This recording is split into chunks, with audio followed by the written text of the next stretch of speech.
சென்னை கிழக்கு கடற்கரை சாலை பாலவாக்கத்தில் உள்ள முதியோர் காப்பகத்தில் தமிழக வெற்றிக் கழக நிர்வாகிகள் முதியோர்களுடன் கிறிஸ்துமஸ் பண்டிகையை கொண்டாடினர்.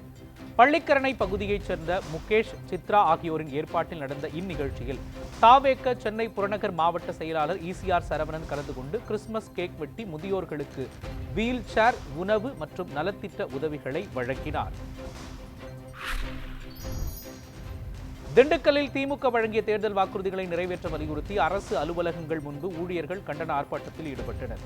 புதிய ஓய்வூதிய திட்டத்தை ரத்து செய்து பழைய ஓய்வூதிய திட்டத்தை நடைமுறைப்படுத்த வேண்டும், முடக்கப்பட்ட அகவிலைப்படி நிலுவையை வழங்க வேண்டும் உள்ளிட்ட 10 அம்ச கோரிக்கைகளை வலியுறுத்தி அரசு ஊழியர்கள் முழக்கங்களை எழுப்பினர். திருவள்ளூர் மாவட்டம் பொன்னேரியில் கட்டுமான தொழிலாளர் நல சங்கத்தினர் ஆர்ப்பாட்டத்தில் ஈடுபட்டனர். கட்டுமான தொழிலாளர்களுக்கு 21 பொருட்கள் அடங்கிய சிறப்பு தொகுப்பு, பொங்கல் பண்டிகை முன்னிட்டு 5000 ரூபாய் போனஸ் உள்ளிட்ட கோரிக்கைகளை நிறைவேற்ற கோரி அவர்கள் முழக்கங்களை எழுப்பினர்.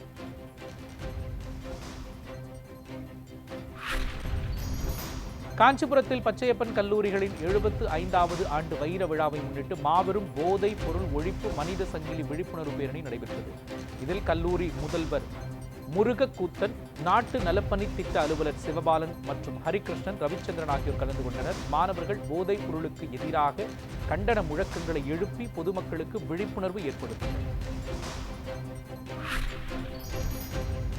நாகப்பட்டினம் மாவட்டம் சம்பா தோட்டத்தைச் சேர்ந்த அதிமுக நிர்வாகி ஒருவர் 20க்கும் மேற்பட்டவர்களிடம் பணம் வாங்கி அதனை திருப்பிக் கொடுக்காமல் ஏமாற்றி மோசடியில் ஈடுபட்டதாக புகார் எழுந்திருக்கின்றது.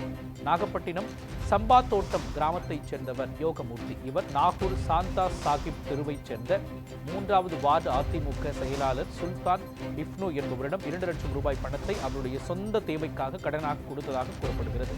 இந்த நிலையில் பணத்தை வாங்கி பல வருடங்கள் ஆகிய நிலையில் பணத்தை கொடுக்காமல் சுல்தான் இஃப்னு அலைக்கழித்து வந்திருக்கிறார். திருவள்ளூர் மாவட்டம் திருத்தணி அருகே கழிவுநீர் கால்வாய் சரியான முறையில் தூர்வாரப்படாததால் குடிசை வீடுகளுக்குள் கழிவுநீர் புகுந்து மக்கள் கடும் அவதி அடைந்துள்ளனர். மேலும் நோய் பரவும் அச்சம் ஏற்பட்டுள்ளதாக பொதுமக்கள் வேதனை தெரிவித்துள்ளனர். எனவே பொதுமக்கள் பாதிக்கப்படாமல் இருக்க உடனடியாக கழிவுநீர் கால்வாயை சரி செய்ய வேண்டும் என அப்பகுதி மக்கள் கோரிக்கை விடுத்துள்ளனர். பொங்கல் பண்டிகை நெருங்குவதால் தஞ்சை மாவட்டம் திருப்பனந்தாள் மற்றும் அதன் சுற்றுவட்டார பகுதிகளில் நாட்டு வெல்லம் தயாரிப்பு பணிகள் தீவிரமடைந்திருக்கின்றன. நலிந்து வரும் இத்தொழிலை மேம்படுத்தும் விதமாக அரசு மூலம் வழங்கப்படும் பொங்கல் தொகுப்பில் வெல்லத்தையும் சேர்த்து வழங்க வேண்டும் என்று அப்பகுதி மக்கள் அரசுக்கு கோரிக்கை விடுத்திருக்கிறார்கள். திருச்செந்தூர் முருகன் கோயிலில் மார்கழி மாத விசாக நட்சத்திரத்தையொட்டியும் பள்ளிகளுக்கு தொடர் விடுமுறை அளிக்கப்பட்டுள்ளதாலும் ஏராளமான பக்தர்கள் குவிந்தனர். அவர்கள் கடலில் புனித நீராடி நீண்ட நேரம் காத்திருந்து சுவாமி தரிசனம் செய்தனர். திருவள்ளூர் மாவட்டத்தில் கனமழை காரணமாக பூண்டி நீர்த்தேக்கத்திற்கு நீர்வரத்து தொடர்ந்து அதிகரித்து வருகிறது. இதனால் பூண்டி நீர்த்தேக்கத்திலிருந்து உபரிநீர் குசஸ்தலை ஆற்றில் திறந்து விடப்படுவதால் கரையோரம் வசிக்கும் மக்களுக்கு மாவட்ட ஆட்சியர் பிரபுசங்கர் வெள்ள அபாய எச்சரிக்கை விடுத்திருக்கிறார்.